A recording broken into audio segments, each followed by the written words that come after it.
Galera, tô aqui, roubei o lugar do nosso amigo Serjão, papo com a águia, aqui direto de Fukushima, nossa primeira viagem internacional. Viagem, além de esportiva, eu acho que essa viagem tem agregado muito a parte educacional.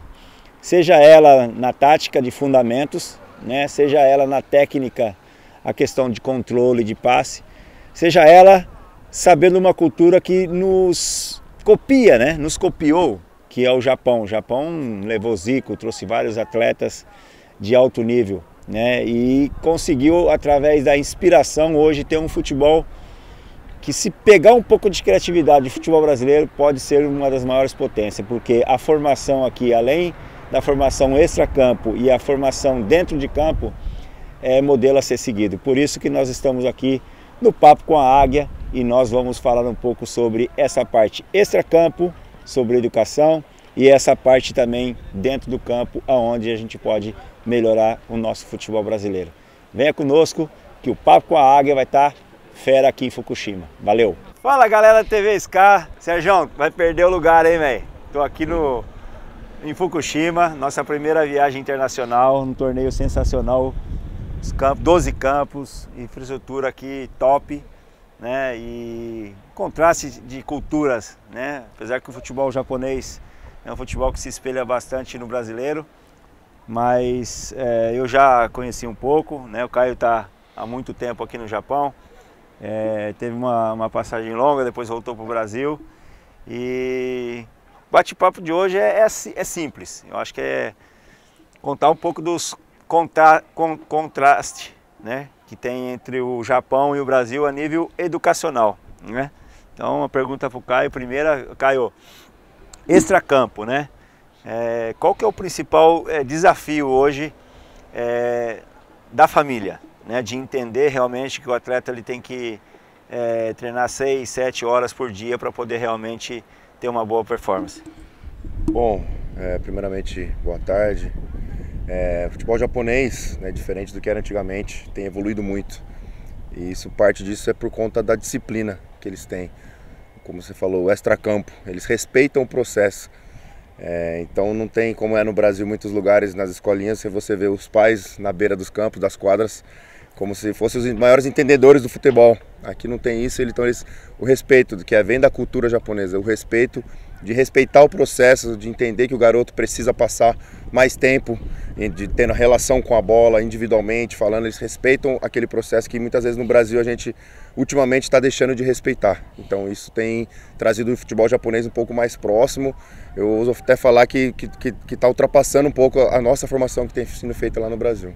Bom, um detalhe que eu vejo muito interessante, Caio, é a parte dos fundamentos, né? Principalmente o controle, o passe, né? Tanto a seleção japonesa como os jogos da J-League que você vê. Os times de universidade, de escola, eles trabalham muito isso, né? Eu acho que você acha que tem uma diferença também entre o atleta profissional do Brasil com o atleta amador do Japão, porque a gente vê jogadores de primeira divisão do Brasil que tem dificuldade de controlar uma bola, quer controlar a bola correndo. Você acha que esse é um principal fundamento? Por quê? Eu vi até mesmo na Paramundo, na escolinha do Hayashi, que o menininho ele tem a bola dele, né? Então, às vezes você, jogador de bola, quer comprar uma chuteira de R$2.000 e não compra uma bola. Tem essa diferença também? Sim, com certeza. Aqui no Japão, no Brasil, diferente do Brasil, que o menino já é criado num clube como se fosse um jogador profissional. Sim. E ele ainda tem 13, 14, 15 anos. Aqui no Japão, ele não tem essa mordomia, vamos dizer assim. Mamata, né? Não tem essa mamata. Então ele tem que comprar a própria bola, ele tem que comprar o próprio uniforme, tem que pagar a mensalidade para jogar, independente se é base de clube ou é escola.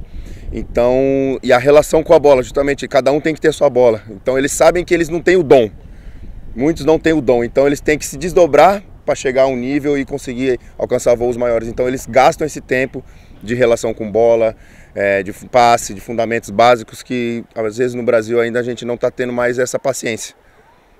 Então, é uma das coisas que a gente também viu aqui, né, a relação interna, né, dentro de campo, a obediência tática, a sincronização, né, das linhas, primeira, segunda, terceira linha, né? Então eu vi uma evolução muito grande, né, dos anos que eu tenho vindo para o Japão. Qual a diferença, Caio,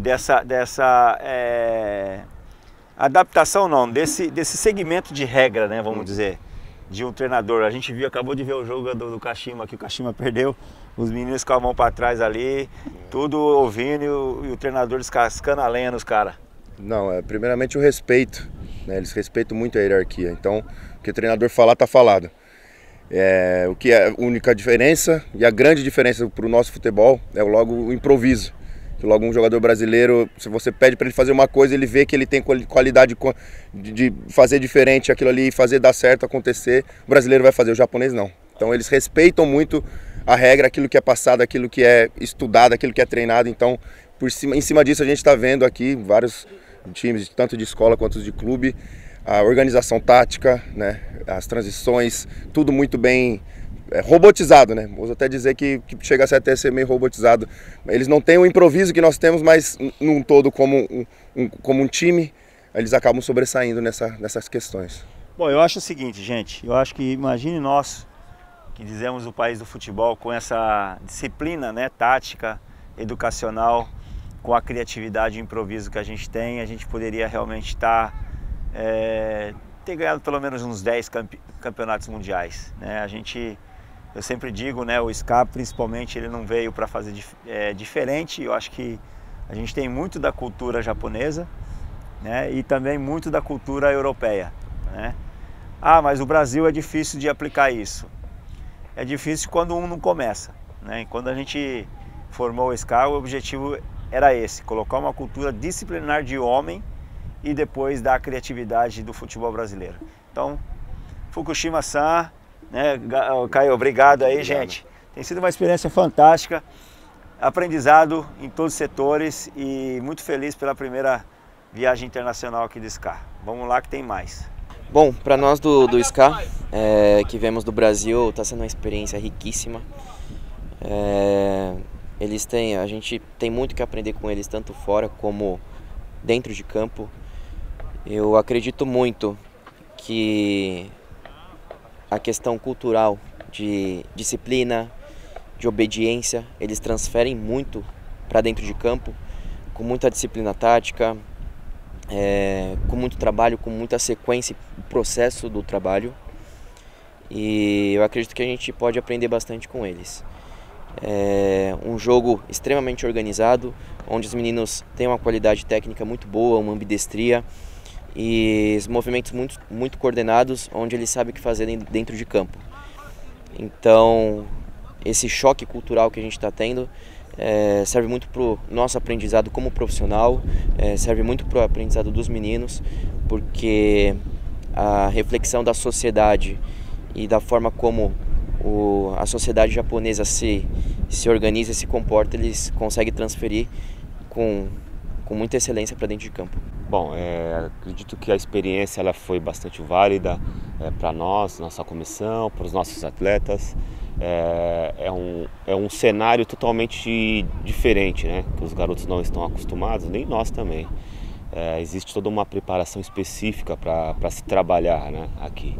Desde a ativação pré-jogo, dentro do jogo, no pós-jogo, com os cuidados de hidratação, alimentação, enfim. Todo o cuidado necessário para que se possa performar em alto nível, né?